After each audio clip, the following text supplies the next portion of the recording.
So guys, जैसा कि हमने पिछले एपिसोड में देखा कि जिन जीफेंग शियाओ को भड़का रहा था ताकि वो इस बिलुओ लेक के रूल तोड़ दे, पर शियाओ उसके झांसे में नहीं आया और वो अपने साथी के साथ वहां से जाने लगा। पर जिन यून ने जाते जाते शियाओ को गाली दी थी और उसके स्टोन क्लेन पर इल्जाम लगाए थे, जिससे शियाओ इससे भड़क गया और उसने तुरंत उसे मार डाला था, जिससे जिन जीफे भड़क गया। उसने शियाओ को लड़ने के लिए चुनौती दी। वांग शी और बाकी सभी का ये पहले से ही प्लान था। वो शियाओ को मारना चाहते थे, पर शियाओ भी डरने वाला नहीं था। उसने चैलेंज को एक्सेप्ट कर लिया था और अपनी पावरफुल टेक्निक और थंडर पुल की मदद से जिन जीफे को हरा दिया था। पर अब वहां पर एक पावरफुल ट्रिब्यूलेशन एक्टिवेट हो गया था और जैसा हम सभी जानते हैं कि शियाओ ट्रिब्यूलेशन की मदद से ही अपनी पावर को बढ़ाता है, क्योंकि यही उसका दाव है। और अब हमें बताया जाता है कि एशियंट एरा में ब्रह्मांड के नियम और दाव पूरी तरह से कंप्लीट थे और सभी कल्टिवेटर को हेवनली ट्रिब्यूलेशन से होकर गुजरना पड़ता था। और उस समय एक ऐसा दिव्य प्राणी था जो गर्भ से नहीं जन्मा बल्कि और ट्रिब्यूलेशन से प्रकट हुआ था और लाइटनिंग पूल से उभरकर सामने आया था। उसने जन्म से ही लाइटनिंग को कंट्रोल किया और नियमों से जुड़कर वो लाइटनिंग एम्परर बन गया, जिसे थंडर एम्परर के नाम से भी जाना जाता है। उसकी शक्ति इतिहास में अनमेच्ड थी।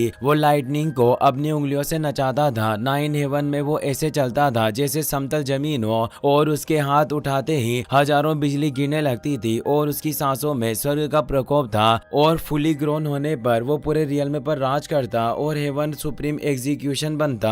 लेकिन उसकी शक्ति इतनी भयानक थी कि फॉरेन रियल्म के किंग्स उससे डरते थे। इसीलिए उन सभी ने साथ मिलकर अपनी इमोर्टल पावर को कंबाइन किया और इमोर्टल एशियन एरा के अंत में थंडर एम्परर को मार डाला, क्योंकि थंडर एम्परर अकेले लड़ रहा था और वो भेड़ियों की तरह झुंड में थे। फिर भी भेड़ियों ने शेर का शिकार कर डाला। भले ही थंडर एम्परर मर गया, पर उसका दाव अमर है जो इस दुनिया में अभी भी मौजूद है। और शियाओ भी उसी दाव पर चलते हुए ट्रिब्यूलेशन से होकर गुजरता है। और अब शियाओ उस ट्रिब्यूलेशन में कदम रख चुका था। अब वहां पर शियाओ के भाई शी और किन्हाओ भी आ जाते हैं। काओ युशेंग कहता है कि ये ट्रिब्यूलेशन मुझे काफी शांत नजर आ रहा है, पर इतनी शांति मुझे घबराहट का एहसास करवा रही है। शी और किन्हाओ दोनों वर्ल्ड दाव रियल्म में पहुंच गए थे और वो दोनों सोच रहे थे कि इतना पावरफुल ट्रिब्यूलेशन वाकई काफी ज्यादा रेयर है, पर भाई ने इसे बुलाया है इसीलिए ये बिल्कुल नॉर्मल है। वांग कबीले का एल्डर कहता है कि सभी थंडर क्लाउड्स एक साथ इकट्ठा हो गए हैं, पर कोई भी लाइटनिंग स्ट्राइक नहीं हो रही। क्या ये कोई चाल चल रहा है? जिन जान बोलता है कि इसमें जबरदस्ती हेवनली ट्रिब्यूलेशन को बुलाया है। ये बिल्कुल हेवनली दाव की चुनौती देने जैसा है। देखते हैं कि आखिर ये आज कैसे जिंदा बचता है। तभी ट्रिब्यूलेशन रियल में एक्टिवेट हो जाता है, जो बिल्कुल 3000 प्रोविंसेस की तरह नजर आ रहा था, जिसे देखकर सभी हैरान रह जाते हैं। और जिन जान को गुस्सा आ रहा था। वांग शी इसकी वजह पूछते हैं कि आखिर बात क्या है। इस पर जिन जान बताता है कि इस ट्रिब्यूलेशन का लेवल कल्टीवेशन की पावर और पोटेंशियल को दर्शाता है और ये एक एरा ट्रिब्यूलेशन है।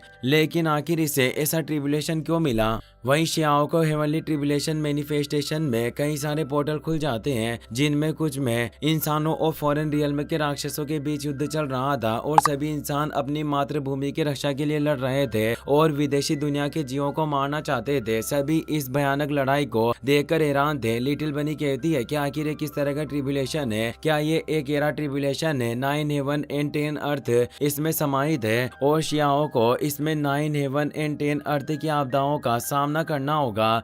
बियान्यू कहती है कि प्राचीन कहानियों के अनुसार इस ट्रिब्यूलेशन की कोई रैंकिंग नहीं थी, बल्कि ट्रिब्यूलेशन काफी ज्यादा अजीब और खास है। ये इंसान के फ्यूचर की मुसीबतों को दर्शाता है, जिसका उसे भविष्य में सामना करना होगा। शियाओ भी तेजी से आगे बढ़ता है और वो 10 अर्थ ट्रिब्यूलेशन के फर्स्ट लेवल में पहुंचता है, जहां वो अपनी तलवार निकालकर तेजी से उन विदेशी दुश्मनों को मारने लगता है। एक सेकंड में वो कई सारे दुश्मनों को खत्म कर रहा था और कुछ ही पलों में सैकड़ों विदेशी दुश्मनों की लाशें बिछाने लगता है। ये देखकर यूलोंग कहता है कि अच्छा है कि हम वांग के दुश्मन नहीं बने। वो काफी ताकतवर है, लेकिन इस एंडलेस बैटल में एक ना एक दिन वो जरूर गिरेगा।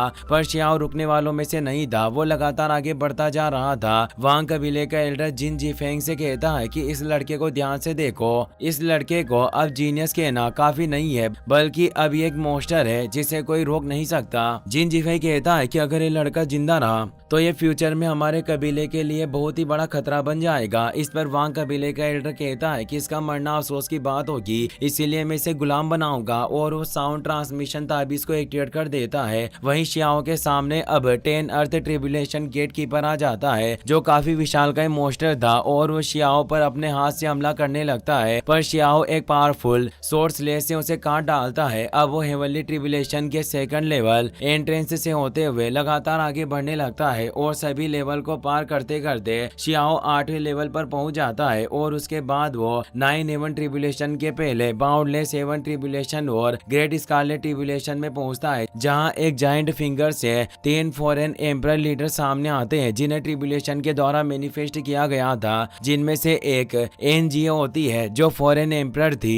वो कहती है कि आखिर इस दुनिया के जीनियस कहाँ है, और वो तीनों लड़ने के लिए तैयार हो जाते हैं। उनका ऑरा काफी ज्यादा भयानक था और तेज दबाव शियाओ पर पड़ने लग गया था। शियाओ हैरानी से कहता है कि क्या है पूरा स्पेस इसके कंट्रोल में है। एनजीए बोलती है कि अगर मुझे पता होता कि इस दुनिया का जीनियस सिर्फ एक छोटा सा कीड़ा है तो मैं यहाँ पर नहीं आती। और वो इस जगह पर मौजूद सारे वेपन को अपने स्पीयर से कंट्रोल कर लेती है और उनसे शियाओ पर हमला करने वाली थी। शियाओ भी अपनी तलवार से कुनपेंग फॉर्मेशन बनाकर उन सभी वेपन अटैक को रोकने लगता है। वो अपनी पूरी शॉर्ट पावर का इस्तेमाल करके उन वेपन को काटने लग जाता है, पर एनजी अपने स्पीयर से शियाओ पर हमला करती है। शियाओ बाल बाल बच जाता है, पर वो स्पीयर नीचे मौजूद एक बूढ़े आदमी की तरफ बढ़ रहा होता है, जिसने एक नवजात बच्चे को गोद में लिया हुआ था। शियाओ ये देखकर उसे बचाने की कोशिश करता है, पर वो कामयाब नहीं होता और वो स्पीयर उन्हें मार डालता है।